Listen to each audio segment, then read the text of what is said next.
আসসালামু আলাইকুম স্নেহের অষ্টম শ্রেণীর শিক্ষার্থীবৃন্দ, আজকে আমরা তোমাদের পাঠ্য বইয়ের সম্ভবত 4 নম্বর অঙ্কের সমাধান করব।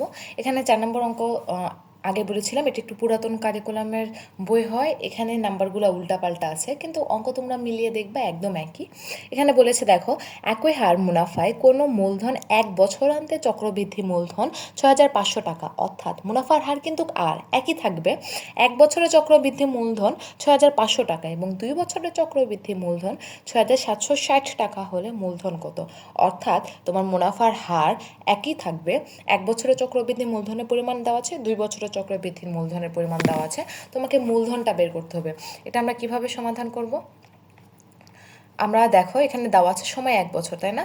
তাহলে যখন সময় 1 বছর হবে তখন কি হবে? তাহলে আমরা লিখতে পারি, ধরি প্রথম বছরে চক্রবৃদ্ধি মূলধন, প্রথম বছর আনতে দেওয়া আছে, তাই না? তাহলে প্রথম বছর আনতে চক্রবৃদ্ধি মূলধন। আচ্ছা, আমরা চক্রবৃদ্ধি মূলধনের সূত্র কি জানি বলো? সি সমান সমান পি ইন্টু 1 + আর। 1 বছর যেহেতু সময়, তাহলে চক্রবৃদ্ধি মূলধন এখানে পাওয়ার এনের জায়গায় কি হবে? 1। তাহলে আমরা কি লিখতে পারি বলো?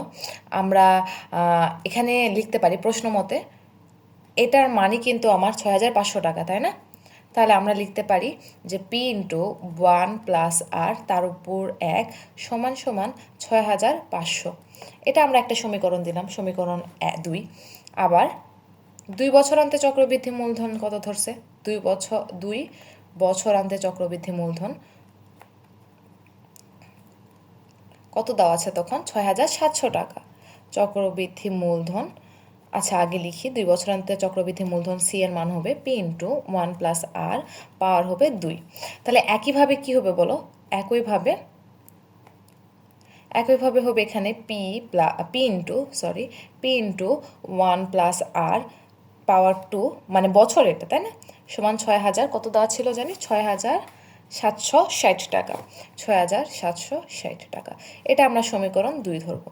এখন আমাদের কাজ সমীকরণ 2 এবং 1 যদি আমরা ভাগ করি, তাহলে পি কেটে যাবে, 1 + আর একটা বাদ হয়ে যাবে, আমি শুধু 1 + আর পাবো। সেখান থেকে খুব সহজে আমি আর বের করতে পারবো। চলো তাই করি। সমীকরণ 2কে 1 দ্বারা ভাগ করি। ভাগ করে কি পাবো? আচ্ছা, 2কে 1 দিয়ে ভাগ করে ফেলো। দেখো আমার এখানে কি হবে? তাহলে পি ইন্টু 1 + আর, তার উপর পাওয়ার 2, নিচে হবে পি ইন্টু 1 + আর, তার উপর পাওয়ার 1, তাই না? 1 লিখলেও হবে, না লিখলেও হবে, কিছু নাই, মানে পাওয়ার 1 আছে। তারপর এখানে কি হবে দেখো? 6,760, নিচে হচ্ছে 6,500 টাকা।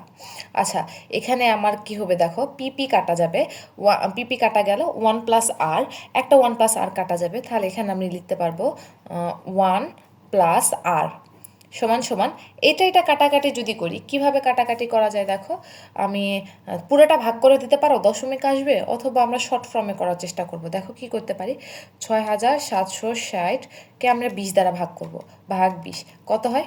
এখানে হয় 338, নিচে করি 6,500 ভাগ 20, নিচে হয় হচ্ছে 325।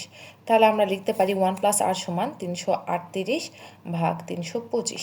দেখো আর গুণ করি, এটার সাথে এটা গুণ, এটার সাথে এটা গুণ, নিচে কিছু নাই মানে 1 আছে। তাহলে আমরা লিখতে পারি 338 সমান সমান 325 যোগ 1-এর সাথে 325 গুণ করলাম 325, আর এর সাথে 325 গুণ করলে হয় 325 আর। বা দেখো আমি আটটাকে এক পাশে লিখবো, তাহলে 325 আর সমান সমান 338, 325টা ওপাশে চলে যাবে, তাহলে যোগ আছে বিয়োগ হয়ে যাবে 325। তাহলে কি হবে এখানে? বা 325 আর সমান সমান বিয়োগ করবো 338 বিয়োগ 325 কত হয়? বিয়োগ 325, 338 বিয়োগ 325, বিয়োগ ফল হয় 13। তাহলে এখানে 325 আর সমান সমান 13, বা আর সমান সমান এপাশে গুণ আছে, ওপাশে গেলে কি হয়ে যাবে?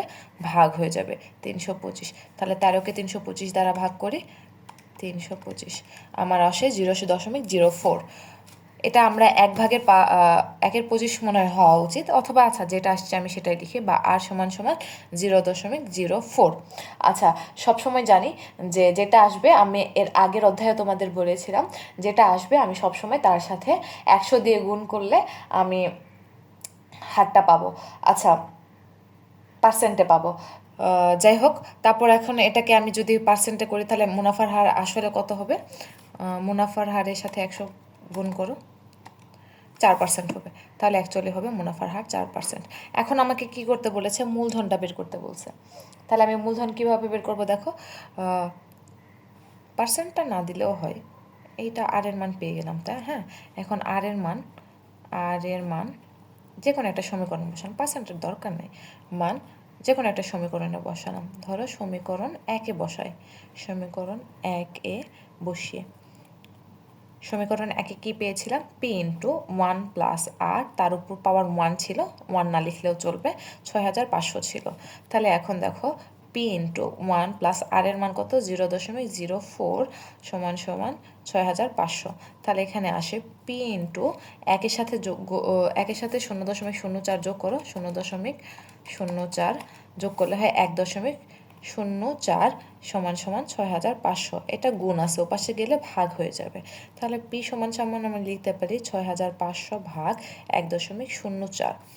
তাহলে 6500 ভাগ 1.04, অ্যাকচুয়ালি তখন পি এর মান হয় 6250 টাকা।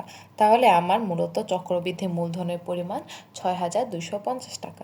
তোমাদের যদি সমস্যা হয় বলো, আমি তোমাদের ছবিটা কমেন্ট বক্সে দিয়ে দেওয়ার চেষ্টা করবো, ম্যাথ সলভের ছবিটা।